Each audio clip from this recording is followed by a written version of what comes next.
Welcome back to the channel, and in today's video, we are tackling one of the most iconic sagas in all of One Piece, the Sky Island Saga. After the Straw Hats made it through Alabasta and continued deeper into the Grand Line, this was a storyline that showed fans just how weird, ambitious, and imaginative One Piece could really get. This was the arc that took the crew literally into the sky, expanded the world in a massive way, introduced one of Luffy's most unique early enemies, and proved that One Piece could turn a wild fantasy like Sky Island into one of its most memorable adventures. But before we get any further, make sure to subscribe to the channel and don't forget to hit that bell icon so you never miss any updates. Now, without further ado, let's get it.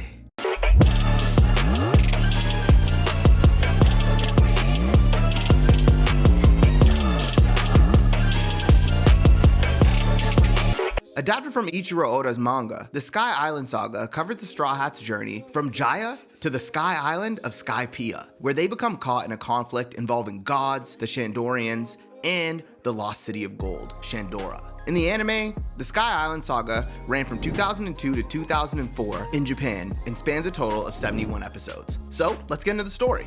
Jaya. With Vivi now safe in Alabasta and Nico Robin newly aboard, the Straw Hats' next adventure begins when a giant ship suddenly falls from the sky. At the same time, their log posts started pointing upward, and Robin explained that it had locked onto a sky island. Curious, the crew explored the sunken wreck of the St. Brice, a ship that had disappeared over 200 years earlier, and found clues pointing to a legendary place called Skypiea. Their search for answers was interrupted by Mashira and his salvage crew. But after a chaotic encounter involving his giant monkey-looking ass, a giant sea turtle, and terrifying, huge monstrous shadows with wings in the sky, Robin eventually secured an eternal pose to Jaya so they could continue investigating. On Jaya, Luffy, Zoro, and Nami enter Mocktown, where they cross paths with many strange pirates, including Bellamy, and an unknown man who will actually be very important later to the story. I promise you, look at this man's hair, look at this man's gap tooth, don't underestimate him. Later, when Nami asks about Sky Island, Bellamy and the town mocks the very idea, laughing at their dreams of going to a city of gold, and laughing at the idea of Gold Roger's hidden treasure, the One Piece, as well. Even when Bellamy attacked them, Luffy and Zoro refused to fight back. Outside, this same stranger with his bucky teeth and his pot belly sitting on the ground praises their decision and reminds Luffy that people's dreams never truly end. The Straw Hats then seek out Mont Blanc Cricket, a descendant of the disgraced explorer Noland, who had been executed as a liar after claiming he found a city of gold. Cricket was conflicted if Noland told the truth and spent his life diving looking for proof. He also explained that Skypiea could only be reached through the Knockup Stream, and with help from Mashira, Shoujo, and Saruyama Alliance, the crew prepared the Going Merry and hunted down a South Bird to guide them. When Bellamy later beats Cricket and steals his gold, Luffy returns to Mocktown enraged. And this is where Bellamy fucked up. One of his crew members found a wanted poster with Luffy's face on it, showing that Luffy's bounty was 100 million berry. But the whole crew started laughing at this dude, saying that this poster must have been fake and that Luffy just looks like a weakling. But they should have listened to their man, because Luffy pulls back up and knocks Bellamy out in a single punch, shocking everyone. After returning the gold, the Straw Hats sailed up the Knockup Stream, nearly escaping a confrontation with the Blackbeard Pirates, led by the mysterious man they met earlier. Yeah, he gonna be a problem, let's wait on it. And were blasted high into the sky towards Skypiea. Skypiea. After riding the Knockup Stream into the sky, the Straw Hats found themselves in the White Sea, a vast ocean of clouds where even Devil Fruit users could sink. Before they could adjust, they were attacked by a masked rider, but an old man named the Sky Knight, aka Gonfall, arrived on his bird Pierre and drove the attacker off. He warned them that the thin air made fighting harder and gave them a whistle to call him if they get into trouble again. Soon after, the crew reached Heaven's Gate, where they were told to pay a massive entrance fee. Not understanding the local currency, they went through anyway, unknowingly becoming criminals in Skypiea. They arrive on Angel Island and are welcomed by Conus and her father, who introduce them to the Skypiean life and explain dials, shell-like tools that store energy, used to power technology as well as in battle. While the others learn about the island, Nami takes a waiver for a ride and wanders close to the Upper Yard, a forbidden sacred land ruled by their god Enel and his priests. There, she sees just how terrifying Enel is when he casually strikes down a treasure hunter with a lightning bolt from the sky without even showing his face. Meanwhile, back on the beach, the White Berets informed the Straw Hats that entering without paying had made them lawbreakers, and when the fee and punishments keep escalating, Luffy wiles out, pushing them into even greater danger. Later on, Conus tearfully admits that she had betrayed them under Eneru's orders, since refusing to follow his laws means death. Enel immediately tries to kill her from afar, but Gonfall returns, saves her, and takes her and her father to safety. The crew is then taken to the Upper Yard, where they split up. Luffy, Sanji, and Usopp enter one of Eneru's priestly trials, the Ordeal of Balls, and fought Satori, who could predict their attacks using mantra.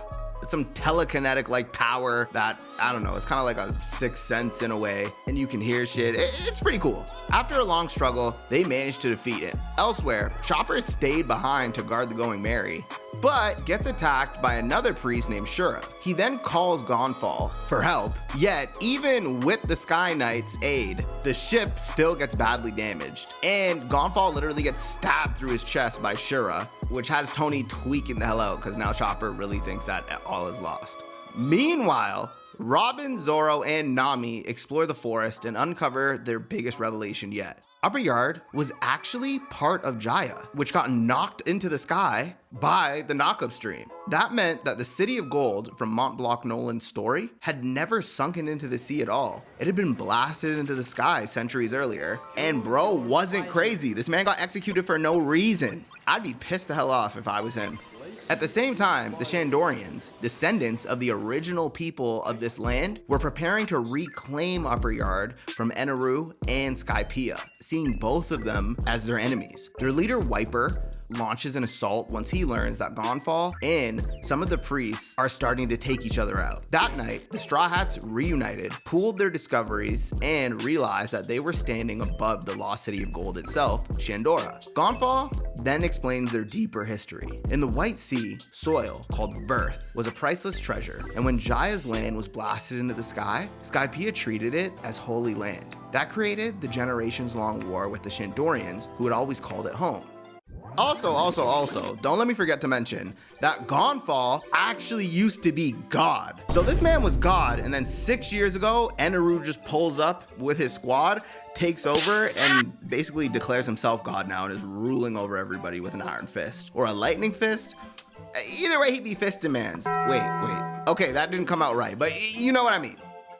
After Gonfall had got stabbed in the chest, luckily things worked out for him. They were able to fight Shura off, and when the crew got back, they got together. Tony was able to try and use his medical skills to bandage up Gonfall and treat his wounds and stuff. So everyone's still alive, they still rocking. During that night, Usopp then sees a strange figure secretly repairing the Going Merry, but has no idea who the hell it was. The next day, Enel then begins his survival game, declaring that only 5 people would remain standing by the end. Upper Yard then becomes total chaos. Wiper defeats Shura with a rejectile, a devastating weapon that also damages the user. Zoro defeats Braum, and later Priest Ohm. Chopper beats Gedatsu, and Robin defeats Yama while exploring the ruins of Shandora, interested in finding some lost history. Once again, very important. Shout out to Oda. This man was always on his shit. Luffy, meanwhile, got swallowed by a giant python and spent a lot of the battle wandering through its stomach, thinking he was trapped in a freaking cave. Yo, Luffy. It's okay. He's Joy Boy. It's okay. Robin eventually found the ancient ruins and discovered a poneglyph, along with clues pointing to the missing golden bell. Enel then moves through the battlefield effortlessly, striking down fighters from both sides with overwhelming lightning powers, thanks to the fact that he's eaten the Rumble fruit. So this man's actually just a devil fruit user. He ain't no god. Even Wiper's desperate attack using Sea Stone and a rejectile only stopped Eneru briefly before he restarted his own heart with electricity. Eneru then reveals his true plans. He intended to destroy Skypiea completely and leave for the Fairy Birth, a supposedly endless land fit only for a god. His flying arc, the Maxim, was built from the gold of Shandora and powered by his lightning. With everyone else beaten down, Nami pretends to cooperate with him while waiting for a chance to escape. Then Luffy finally reaches Eneru. The fight completely changes. Eneru's stunned to discover that his lightning has no effect on Luffy, because Luffy is made of rubber. Shout out to him eating the gum fruit. For the first time, Eneru had met a natural enemy who could actually hit him. Their battle rages across the Maxim as Eneru creates giant storm clouds and prepares a final attack to wipe out all the Sky Islands. Even after Eneru trapped a huge ball of gold onto Luffy's arm and knocked him away, Luffy refused to quit. Sanji sabotaged the arc from within, Usopp and Nami escape, and Konus warns the people below that Eneru was going to destroy everything. Luffy then climbed the giant beanstalk toward the Golden Bell, determined not only to stop Eneru, but to ring the bell so Mont Blanc Cricket on Jaya would know the City of Gold really existed in the sky. At the climax, Eneru unleashes a gigantic cloud to erase Skypiea. As the people pray, Luffy uses the golden ball on his arm to draw in the lightning, breaks through Eneru's attack, and sends him crashing into the Golden Bell.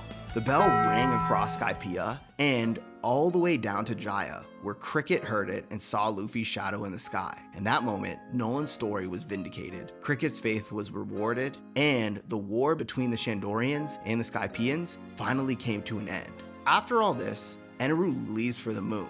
Robin then uncovers more history from the Poneglyph, and the Straw Hats depart the White Sea with gold, new answers, and another impossible dream made real. And that's the end of the Sky Island Saga. Thanks for watching. Don't forget to subscribe to the channel and hit that bell icon so you never miss another update. Until next time, peace.